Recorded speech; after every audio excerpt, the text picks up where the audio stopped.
일본이 잘 나갈 때는 기축통화급에 갔고 그다음에 중기축통화까지 갔는데 그게 아베 노믹 사고부터는 완전히 사요나라. 돈이 많이 풀리면 휴지 조각이 되는 거 아니에요? 그렇죠. 후지마키 다케시라는 예. 사람이 예. 일본은 휴지 조각이 된다, 애는 휴지 조각이 된다. 지금 사회의 모든 부가치는 디지털에서 나오는데 예. 일본은 아날로그 사회에서 지금 어떻게 뭐가 그러니까 일본 국내 투자 안 하잖아요. 아까 디지털 적자라는 얘기가 계속 나오는 얘기가 디지털은 몽땅 미국에 다 맡기는 거예요. 이민찬 박사님 말씀 듣고 보면 일본은 끝났네요. 끝났어요.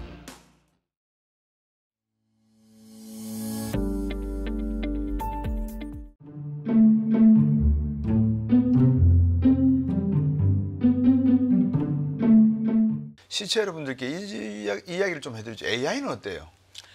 왜냐하면 디지털 부분에서 이미 끝났다고 말씀을 해주셔가지고. 디지털 부분에서는 우리나라 주민등록증 같은 번호가 없어요. 그래요? 거기에서 어떻게 발전합니까? 그래서 그걸 하려고 디지털청을 만들어가지고 엄청나게 노력을 했는데 나자빠졌어요. 그 고노타로. 고노다로. 그 엄청나게 파워 있게 막 밀어붙였는데 예. 완벽하게 나갔더래요. 왜 완벽하게 나떨어져 버렸죠? 그게 왜 그러냐 하면은 예. 이걸 이제 번호를 매겨야 되잖아요. 그 마이너버 카드를 만들어야 되는데 예. 안 만들어요, 일본 국민들이. 아. 왜 안 만드느냐? 왜 안 만들죠?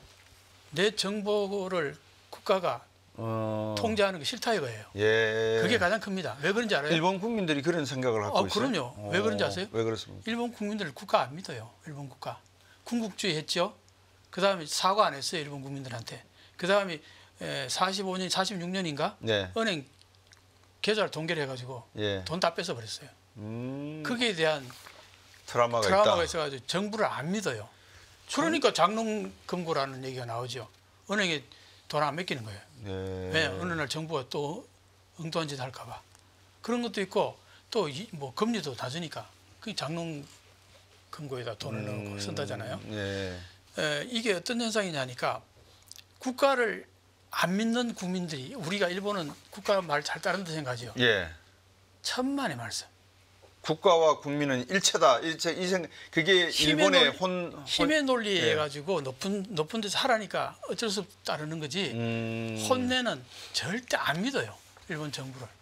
그거는 진짜 충격적입니다. 지금 방금 이민찬 박사님한테 제가 갖고 있던 선입견하고 완전히 반대되는 이야기를 그러니까요. 주셨거든요. 그러니까 다들 일본에 대해서 모르고 있다는 거예요. 그래서 마이너버 카드가 안 만드는 이유를 전문가들한테 딱 보면 바로 나와요. 예. 이 사람들 왜 안 하느냐? 정부를 안 믿는다 이거예요. 정부를 안 믿는다. 내 정부를 일본 정부가 컨트롤하는 거 못한다 이거예요. 네. 중국은 그게 가능하잖아요. 예. 중국은 뭐 전체주의니까 그럼요. 국가가 강을 예. 밀어붙이면 어떡할 방법이 없잖아요. 예. 일본은 아직 그 헌법이 개인의 그 프라이버시 같은 것들 지켜주는 헌법이 지금 있잖아요. 네. 그 절대 못 고치게 헌법 개정 못하게 꽉 잡고 있는 이유가 그거예요. 그거 하나 이민찬 박사님 말씀 듣고 보면 일본은 끝났네요. 끝났어요. 내가 그래서 이게 기본적으로 안 되는데 무슨 AI가 되면 디지털이 되면 그러니까 내가 한일 역전은 명백하다 확실하다는 얘기가 지금 사회의 모든 부가치는 디지털에서 나오는데 예. 일본은 아날로그 사회에서 지금 어떻게 뭐가 그러니까 일본 국내 투자 안 하잖아요. 투자해봐요. 부가치 안 나오니까. 예. 그러니까 해외로 다 투자 다 돈이 다 빠져나가는 거예요. AI라고 할 때 우리가 흔히 이제 빅데이터 이야기를 많이 하는데 네. 그 빅데이터는 거의가 다 개인 정보, 그렇죠. 기업 정보가 다 들어가는 건데 그게 공유가 안 된다 그러면 또 주민카드를 만들어서 하나의 그 신상에 대한 국민 전체에 대한 내용을 파악하지 못한다면 정부가 AI를 써서 할 수 있는 정책이라고는 없지 않습니까? 별로 없어요. 거기다 또 하나 말씀드리면 예. 중국은 어떤지 모르겠는데 일본은 지금 일본어가 네. 한자도 있고 가타카나, 히라가나, 한문 세 개가 네. 이게 짬뽕이 돼서 글자가 되어 있잖아요. 네. 이거 AI가 읽기가 어마어마하게 힘들 거예요. 예. 한국은 한글이잖아요. 예. 기억 니은티귿 이게 부호하게 최적화된 네. 디지털에 최적화된 언어예요. 예. 여기에서 예를 들어서 내가 핸드폰 가지고 내가 일본어를 한단 말이에요. 네. 컴퓨터에서는 전혀 별 문제 없이 친단 말이에요. 예. 핸드폰에서는 거의 안 써요. 일본인하고 대화하고 싶어도 거의 안 써요. 예. 왜냐? 너무 불편해. 변환도 해야 되고 그러네요. 한자를 찾아야 되고 한자 찾으려면 한자가 한 5개 나올 수도 있고 예. 찾아도 알 수도 없는 경우도 많아요. 예. 그러니까 일본 사람들이 핸드폰 가지고 일본어로 가지고 하려면은 이게 어렵잖아요. 예. 커뮤니케이션이 우리보다 한 10배는 10분의 1밖에 안 될 거예요. 이게 경쟁이 되겠어요, 한국하고? 예. 그런 관점에서 보면 손정희가 미국을 갔단 말입니다. 네, 손정희 회장이. 알트만도 뒤에 옆에 서 있고 한데 그거다 대고 $1,000억 스타게이트에다 투자를 하겠다 그랬어요. 손정희가 뭐 의욕적으로 해서 잘 된 경우도 있고 완전히 꼬라박은 경우도 있고 그렇겠죠. 그거 엄청나게 손해 본 적도 있고 하니까 이게 투자한다고 다 저기 뭐 성립이 되고 하나요? 그 기본적으로 일본에는 플랫폼이 없다는 거 그게 결정적인 취약성 아닙니까? 그 라인 가지고 이제 그렇게 해서 이제 라인을 뭐 탈취하려고 시도도 했고 했는데 그게 과연 어떻게 흘러갈지 모르겠고 그 뭐 한국 라인이 그 뭐 100% 그냥 몽땅 그냥 싹 뺏어갈 수 있을까요? 일본이? 그렇죠. 그거는 쉽지 않을 거란 말이에요. 그런 네. 저런 걸로 보면은 이제 미국하고 특히 중국 같은 경우는 데이터가 어마어마하잖아요. 그럼요. 국가가 마음대로 통제할 수 있는 예. 15억 가까이 되는 데이터가 있는데 일본에 그게 있나요? 그래서 이제 그런 부분 때문에 그걸 가지고 AI에 이제 활용을 할 거예요, 당연히. 예, 그렇겠죠. 근데 사실은 방금 같이 그 기초가 안 돼 있다고요.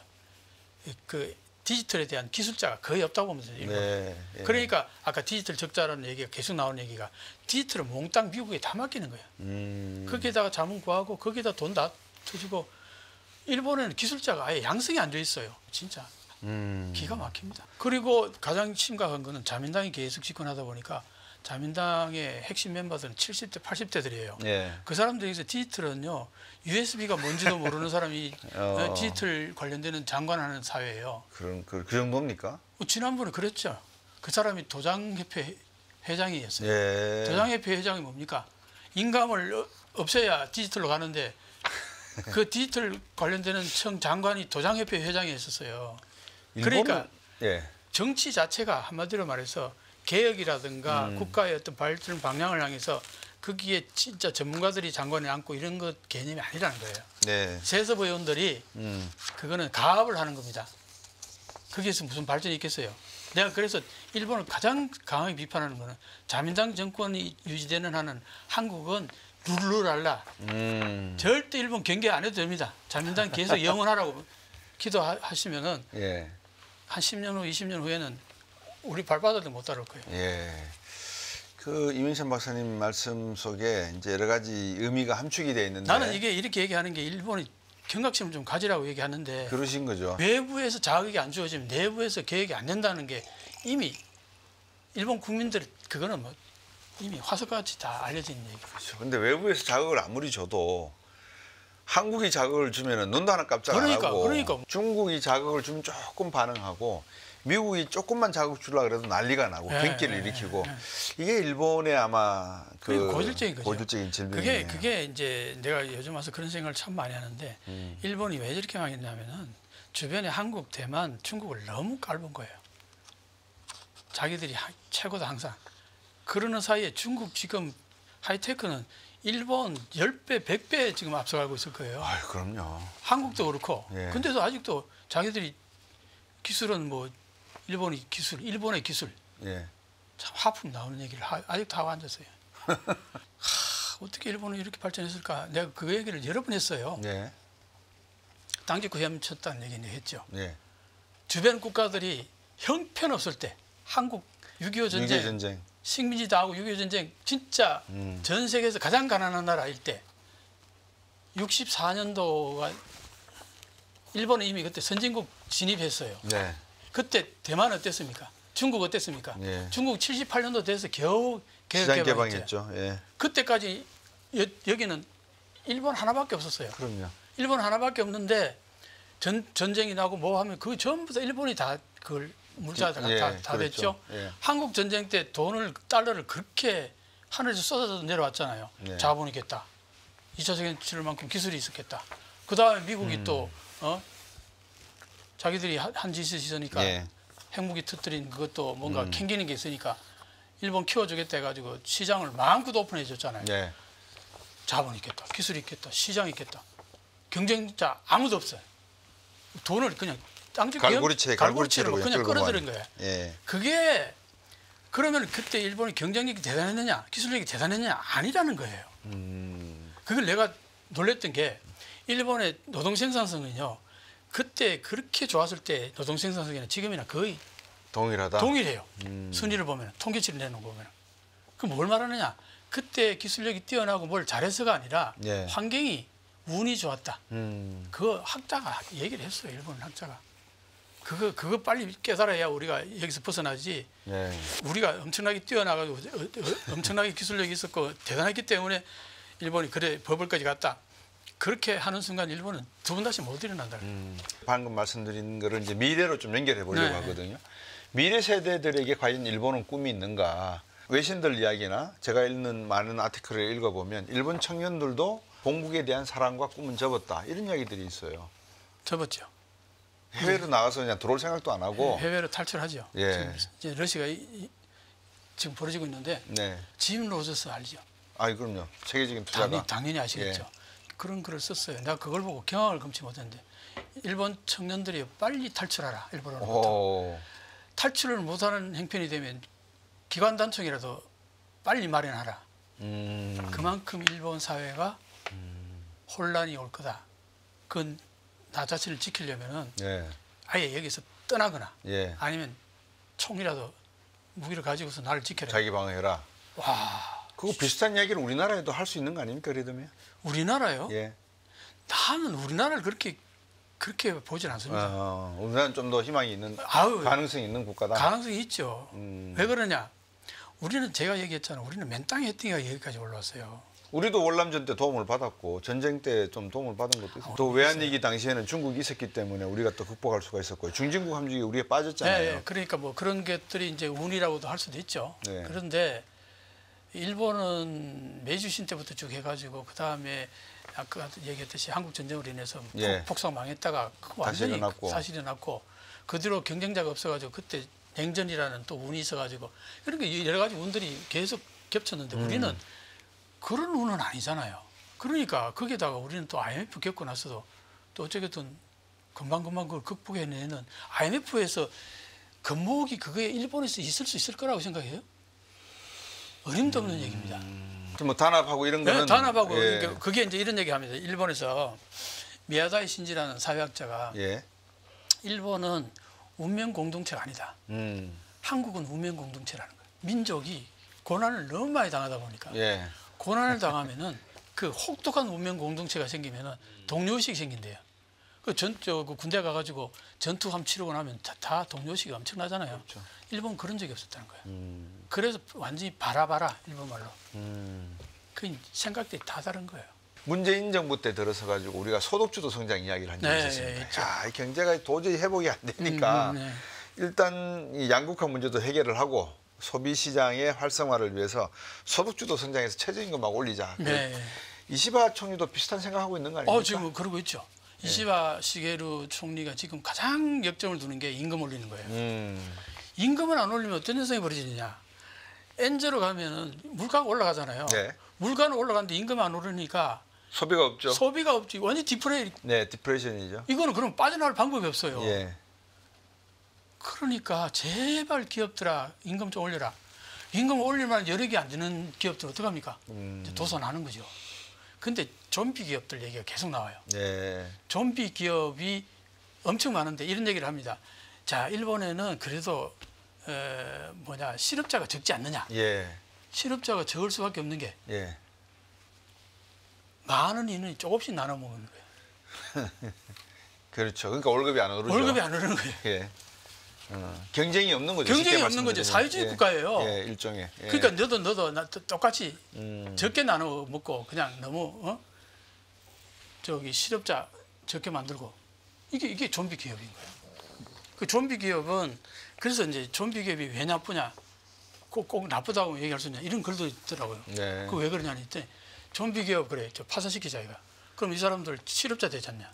실업자 되면은 거기에 쓰던 장비 같은 것도 전부 다 그냥 올스톱 돼버리고 그래서 좀비 기업들 다 파산시켜 버리면 그 생산성이 높아질 수 있느냐 그런 얘기를 하더라고요. 그런데 어쨌든 우리가 인정할 수밖에 없는 거는 네. 도시바 뭐 이미 없어졌지만 파나소닉 이런 것도 뭐 다 매각이 되고 명성이 다 사라졌지만 토요타가 있고 혼다가 있고 아직까지 그래도 일본의 기술력이라는 게 토요타는 아니죠. 예, 부정은 못하지 않습니까? 토요타하고 그다음에 소재 부품 장비는 다 인정하죠. 그런데 일본이 그때 우리나라하고 무역 마찰이 생겼을 때에 네.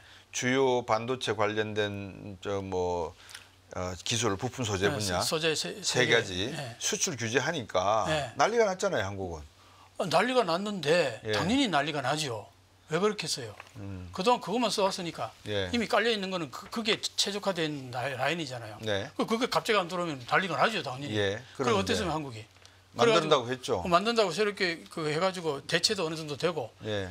일본이 99.99999 6개면은 한국은 99.99 99.999 5개. 5개면 되는 거예요. 예. 근데 큰 차이가 없어요. 예.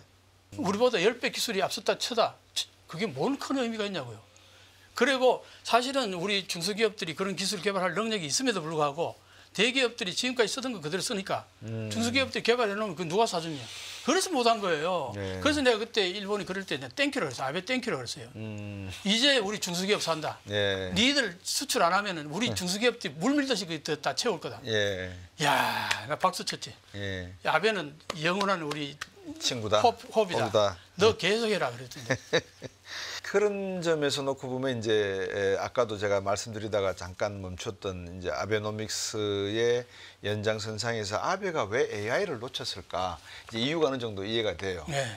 결국 디지털의 인프라가 매우 약하고 디지털적인 사고방식이 부족한 일본 경제는 미래의 어떤 희망은 없다. 단지 부품 소부장에 있어서의 어느 정도 그거만 해도 먹고 산다고 생각하는 것 같아요. 그런데 왜 자꾸 뭐 AI 하라는 둥 뭐 디지털 하라는 둥 나 싫어. 그런데 딱 그러고 있는 것 같아요. 네. 지금. 그래서 제가 4년 전에 한중일 사무처가 있거든요. 네. 거기서 한중일 관계자들이 모여서 회의를 하는데 일본에서 온 여자 교수 한 분이 그렇게 말씀을 해요. 자꾸 일본에게 성장하라 그러느냐. 네. 일본 1억 2천만 명 소비자가 있고 이만한 대륙이 있으니까 우리는 먹고 살만해. 그러니까 우리가 그냥 알아서 할 테니까 자꾸 일본에 대해서 뭐 경제 성장해라, 뭐 아시아에 있어서 주도적인 역할을 해라 이런 말 좀 기대 좀 안 했으면 좋겠다 이런 말을 하더라고요. 제가 깜짝 놀랐어요. 깜짝 놀랐죠. 예. 그게 예를 들면 이런 거예요. 일본에 우리 저기 K-팝 있죠. 네. 걸그룹 보이스그룹 엄청나잖아요. 네. 경쟁력. 일본에는 모닝금 무스메라고 옛날에 있었어요. 여자 걸그룹인데 그거 보고 있으면 하교회 하는 거 보는 것 같아요. 귀여워서 조금 발전하는 거 거기에 의미를 둔다 이거예요. 네. 이런 사람들한테 한국의 걸그룹이나 보이그룹 같이 저렇게 세련되고 막 엄청나게 훈련하고 고되게 경쟁에 싫다는 거예요. 지금 보세요. 한국의 걸그룹에 들어오고 싶어서 물 밀듯이 밀려오죠. 많이 오죠. 이게 좋다는 걸 이제 네. 이제서 느끼는 거예요. 음. 경쟁이지만 내가 실패하더라도 트라이 해보고 싶다. 젊은 애들, 일본의 젊은 애들 그거예요.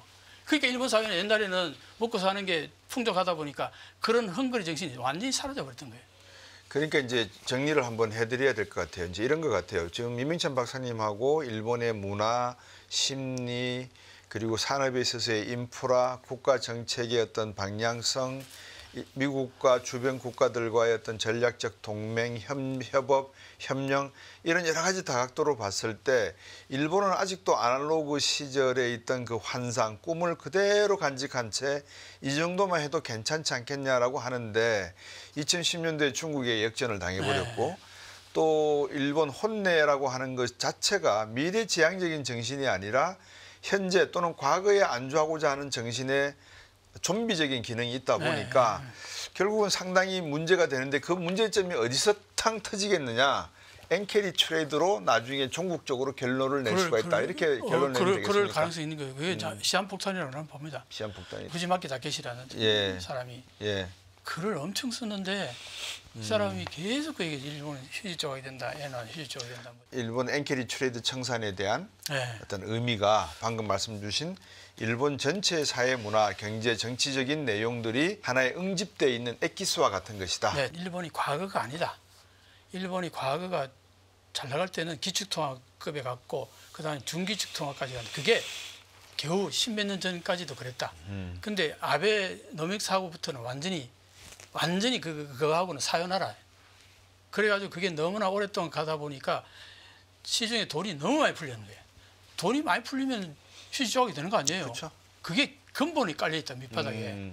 그 다음에 금리차가 미국과 금리차 이게 좁아질 줄 알았는데 더 늘어날 가능성까지 있다. 왜? 미국은 경기가 워낙 좋고 강하단 말이에요. 근데 일본은 계속 무역 적자로 간다 이거예요, 앞으로.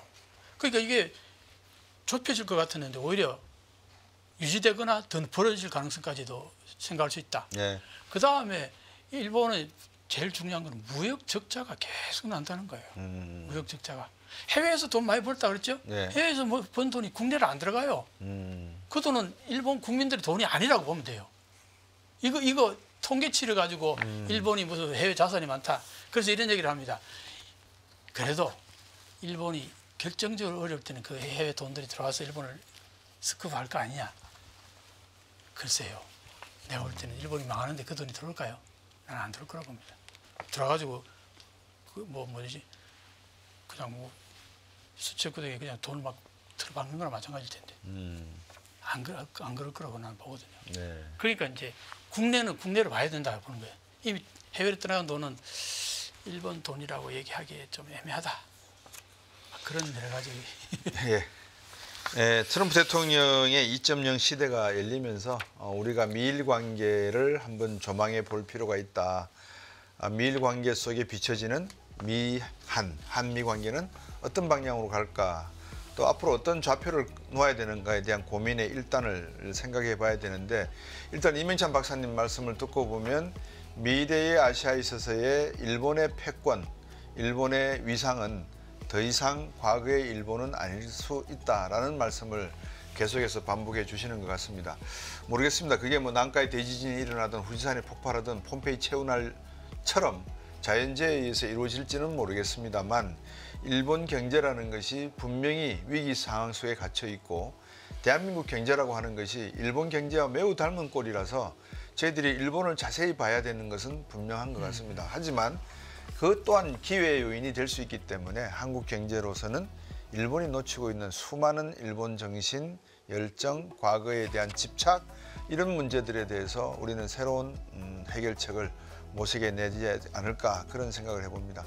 금융이 상당히 중요한 산업이면 틀림이 없습니다만, 금융산업을 뒷받침해주는, 보완해주는 제조업이 강하지 않고서는 결코 금융도 튼튼할 수가 없다는 것은 뭐 하나의 진리에 가까운 내용이 아닌가 싶습니다. 그래서 대한민국 경제도 지금은 상당히 좀 위기 상황이라 그럴까요? 지지부진한 디플레이션 상황으로 가고 있는 것이 눈에 보입니다만, 우리가 해결책을 찾아내서 중국과 미국과의 어떤 협력 관계를 기술적으로, 과학적으로 복원해낸다면 한국은 일본과 다른 그런 국가 경제 재건을 다시 한번 6만 불 시대를 향해서 갈 수 있는 기회를 찾을 수 있다라는 생각을 한번 해보는 시간을 가졌습니다. 오늘 일정적으로 말씀해 주셔서 감사드립니다. 예, 감사합니다. 예, 고맙습니다.